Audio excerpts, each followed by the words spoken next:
Hello and welcome to the U-Select Catering Equipment Review Show. This week we're looking at Parry's range of countertop fryers.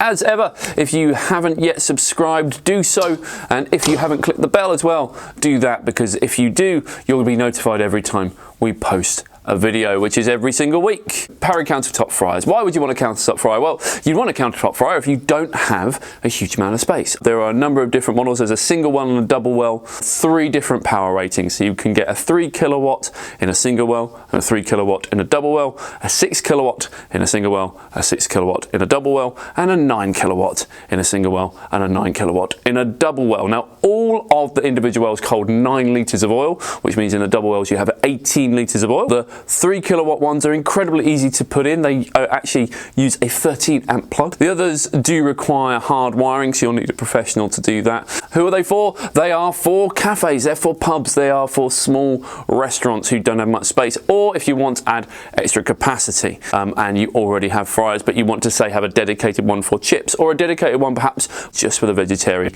and that helps you to serve during the very busiest times. This range are solid.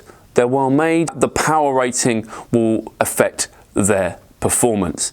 If you are doing 50 meals an hour and virtually all of your meals come with chips, you're going to want the 9 kilowatt model. Why? Because the stronger the power, the quicker it recovers its temperature after you put the food in. Because every time you put food in a fryer, the oil temperature drops. You really don't want to, if you have a high traffic site, to be using only a 3 kilowatt model. You want the 9 kilowatts. But if you're only doing, say, 10 meals an hour, then the 3 kilowatt or the 6 kilowatt could be a great choice for you. These machines are easy to take apart. You can take the element out completely on all of them, which means they're incredibly easy to clean. In conclusion, these fryers are simple, they're small, and they are very easy to look after. If you have a high traffic site, do go for the higher wattage ones. As a dedicated fryer for vegetarian or something to give you extra capacity, these are perfect little machines for lots of different types of applications. There you go.